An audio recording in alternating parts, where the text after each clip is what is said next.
But here's another game, Ron, where I think the team Golden State, Draymond Green got thrown out of that game. I'm not sure why. Still, I don't analyze when a player gets ejected, but in this case, I kind of thought it was a mystery. Like what?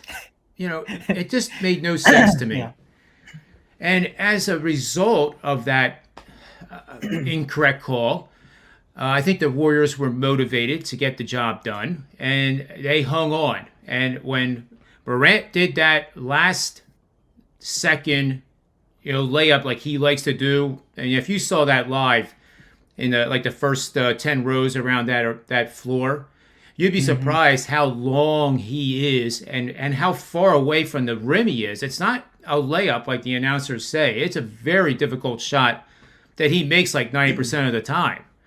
So when he did that, I thought, oh, there, and then he missed it, and you could tell that he knew he should have made that shot, and he knows he can make that shot. Hmm. But now Memphis is a 2 point home dog. I kind of feel like they're on the ropes, knowing that they don't want to go down 0-2 to the Warriors and then have to go all the way out west to play in California and try to come back. But one of these series, though, is starting out. In past years, we've had series where the home team has lost, and the home team goes 0-2, and then suddenly they go to the opponent's floor and they come back to their floor tied 2-2. I'm Hmm. not sure if this is one of those series, but I think one of these two series could easily go that way. For example, Boston loses tonight. They go out to Milwaukee, and surprisingly, they win two in a row. They come back to Boston for that big time game five. So, what do you see in this matchup and the series between these teams, Ronald? Yeah, to me, I think I'm a big John Morant fan, and to me, what you mentioned earlier, just going back to what you were talking about earlier on his layup attempt towards the end of the game, to me, that's just telling me that he's not scared of the moment and he's ready for these types of games. So, I know he missed the layup, but he's definitely ready for the playoffs and to play against a team like the Warriors here. The coaching staff for the Grizzlies, I feel like, is one of the top ones in the league here as well. They make proper adjustments, especially in revenge spots here, even throughout the regular season. And mentally, I think that, or not mentally, but I think both of these teams are built pretty similar as far as how strong they are because of their depth. And that's the reason why these two teams match up well.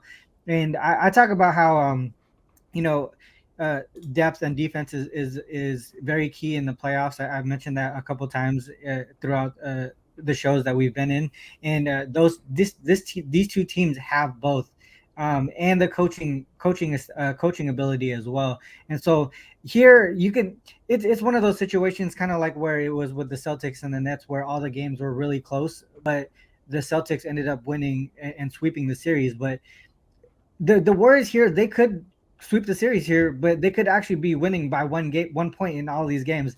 That's how close these teams are, as far as skill wise and how I think that they would play and the game flow. And this game specifically, I do think the Grizzlies bounce back here. They're really good in revenge spots. So, a couple of trends here: 7-4 straight up, and 8-3 against the spread as home dogs with a winning record. 4-2 straight up, 5-1 against the spread as home dogs in conference games against teams with a winning record. So they play up to their opponents, against teams, the playoff contention teams.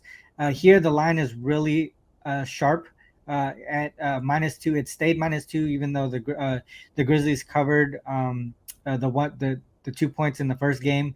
I think it's really going to be tight again, but I do think the Grizzlies pull this out with a straight up win here to tie up the series, and then see what they could do to try and steal back home court advantage in Golden State.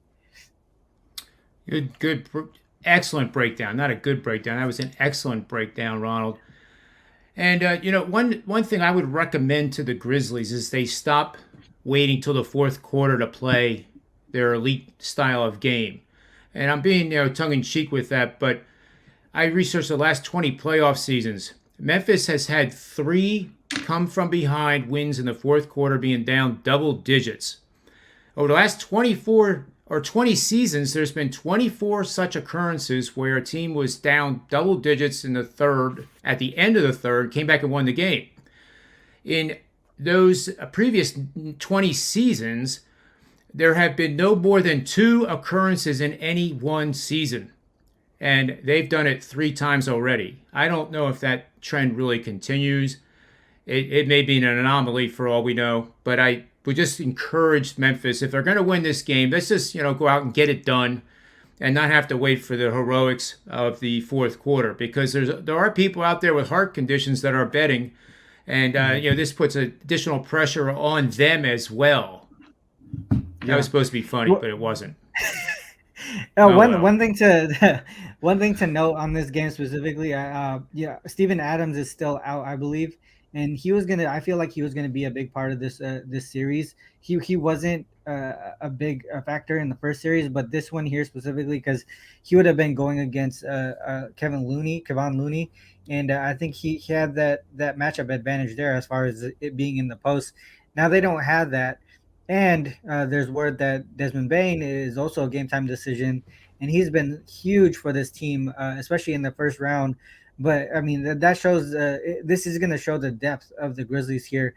If Desmond Bane is out, that line is going to move towards towards the Warriors a little bit more.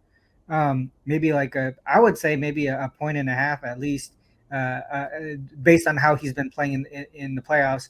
And if that happens, we get more value if you were to take the Grizzlies against the spread here at 3.5. Because to me, I mean, obviously he's been playing well, but his skill set is something that can be transferred over to Dylan Brooks, or guys off the bench that could shoot the 3 ball. And Brandon Clark can get more minutes as well and affect the game that way. So he's somewhat like, if it was Morant gone or out, it would affect the line a lot more, and I wouldn't say the same thing. But Desmond Bane's skill set can be replaced within as a team that the Grizzlies have. So I would look at that too. Make sure we understand the status of Desmond Bane, because that's going to be key into the betting look here.